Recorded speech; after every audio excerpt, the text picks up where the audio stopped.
What's going on, everybody? This is Coach Marcus for Pro Fan Talk. Listen, that Thursday night game, that had to be one of the worst games I've watched in my memory. I'm sure somebody can go back and find a worse primetime game, probably before there was anything like Thursday Night Football, before that even existed. But that performance last night on both sides of the ball was hot garbage. Matt Ryan, it's time to hang it up. You'll be considered with some of the greats, possibly even Hall of Fame. I don't know, but he just looked just out of it last night. They all couldn't have been coverage sacks. You know what I'm saying? So, and Frank Reich is being exposed. You know, the Colts would have been much better if they still had Carson Wentz, and that's the truth. He was in a system that he knew. People forget Carson Wentz balled out last year, with the exception of that one game to get to the playoffs. And everybody just basically just lost their stuff over that. But for the most part, he played relatively well last year. A hell of a lot better than Matt Ryan is playing. Make no mistake. So you can hate on Carson Wentz all you want. He'd have been a lot better option with the Colts right now than what they're dealing with. And you know what? That's on you, Frank Reich. Maybe that's a little karma coming back at you because you got him in there and then you politely threw him under the bus. And you know what? Yes, he had a bad game, but the stuff that if Carson Wentz would have been playing like Matt Ryan is, you would want him out of the league. They want him out of the league now in Washington because he was playing so bad. But at least he would still be in a familiar situation. So I would think he would be playing a little bit better. Maybe not. I don't know, but we'll never find out. But guess what? You made a move to get Matt Ryan. You threw Carson Wentz under the bus. And guess what? Now you getting yours. So it is what it is. Broncos, Russell Wilson, man, I don't know what the hell's wrong with you, bro. I don't. You're not a bad quarterback, but I don't. Some of them decisions you're making, you're not seeing the field. Again, they can't all be coverage sacks. And I know you know how to throw the peel around. If you want to blame a little bit on Hackett's offense, you can do that, but that's not all on him because he's not the one running the plays on the field. So, as QB1 with the Broncos, you got to take that hit. And dude, last night you looked seriously suspect. And you're going to lose the game the same way you lost a Super Bowl throwing the ball. Run the ball down there, kick the field goal, secure the win. I don't understand what y'all were doing. You had the game. All you had to do was run out the clock. You were in field goal range. Common sense rules. Common sense rules. You go for the jugular when it's the right time to go for the jugular. But you also got to play smart. Sometimes that can be a thin line. I don't think that was the thin line last night. That was the Captain Obvious move, in my opinion. So, you're going to take it on the hit and you still rolling with that Broncos, let's ride. And now it's like every time you say it, you look stupid. And I guarantee you the boys in the locker room are looking at you cross-eyed. I don't know.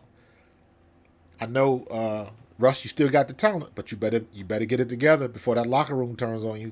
And by the way, some of them boys were slamming them helmets after them games. Listen, they might be smiling in your face, but behind your back, they might be telling the truth. So, in a situation like that, the only thing you can do is ball out and put them dubs in the win column. That's all you can do. Get them W's, man. That's the only way to get out of this, or it's only going to get worse because they stuck with you. They stuck with you. Is it all your fault? Absolutely not. But you get all the focus because, number one, you're the quarterback, and you putting all the media out there, and now you've become a meme, and that's not where you want to be right now. So guess what? You better get it right, man. You better get it right, Russ. You'll be doing background videos with your wife. So that was not pretty last night, man. That was not pretty. So Now to our birds. One of the things people have been saying that this is a trap game. So I had to look up. I thought I knew what it meant, and I was pretty much correct. A trap game. A trap game is where you have a good team playing a not so good team, and the good team overlooks the not so good team. This is a perfect situation for us because Arizona's not really playing well, and next week is Dallas. So a trap game is we just gonna roll over Arizona, and we're thinking about Dallas. We're already watching film on Dallas, and that is not the case. Jalen Hurts set that example with his press conference the other day when he mentioned and called out the media for not asking him any questions about Arizona. And he was like, "Nah, I'm not having that. This is still a good team. He understands what Kyler Murray can do. He understands what that defense can do, what Hollywood Brown can do, and he called him out for it. Y'all not going to ask me any questions about Arizona? Okay." So in this situation, that's a media hype. The media is saying trap game. But just based on that, just based on some of the other press conferences I've seen with some of the guys, they're locked in. They're locked in. They're not overlooking Arizona. Hassan Reddick understands that he's returning to Arizona. That's the team that drafted him. Forget the Zach Ertz reunion story. Hassan Reddick is going back to the team that drafted him and then gave up on him. So guess what? He wants a little bit of a revenge cake too. But ain't nobody talking about that. It's only a trap game for us. It's also, you got two Oklahoma quarterbacks battling it out. So is that going to be in the back of his mind? Probably. Is that to the forefront where you focusing on it? Nah. Jalen Hurts has showed that he's the guy that can stay focused. He can keep his team focused, and we can handle the business we need to handle. So is it a trap game? No. The Eagles are not looking at it like that. Jalen Hurts is not letting the team overlook the Arizona Cardinals. Not happening. I've listened to some of the podcasts and the media coming from Arizona. That's how they want to spin it. Arizona's got some issues right now. Max Garcia, Rodney Hudson, Justin Pugh, DJ Humphries, all banged up. All on their offensive line. Rodney Houston, center, starter. He did not practice. He's got a knee injury. Or is it Justin Pugh? Justin Pugh might be the backup. I can't remember. But Justin Pugh's got an elbow. DJ Humphries had limited work. He's got a hamstring issue. So their whole left side of their offensive line is not 100%. And I believe that our defensive line is going to take advantage of that. So because of that, I am looking for the left side of our defensive line has got to play contain. They got to keep Kyler Murray to the inside.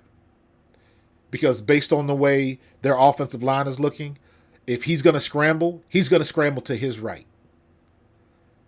So our left side of the line, whether BG and Hassan swap around and Josh Sweat over there, they got to be able to contain and make him stay inside.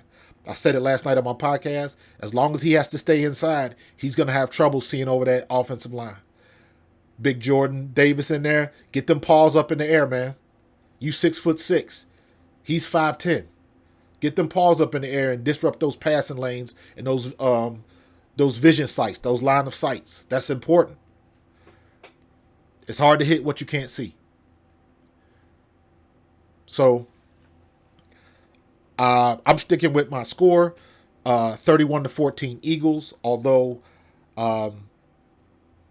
Nick Sirianni seems to not like kicking field goals.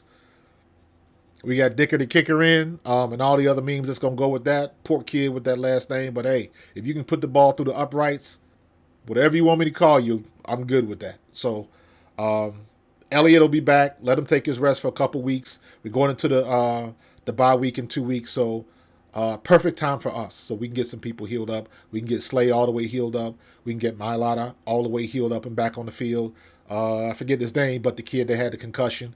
We can get him healed up. He'll have plenty of time to get back on the field and be ready to play. And we'll be fresh coming back into that second half of the season, and we'll be ready to rock and roll. So forget all of that mess. You hearing about a trap game? Our boys are locked in, and they're gonna go down to Arizona and handle business. All right, go Birds.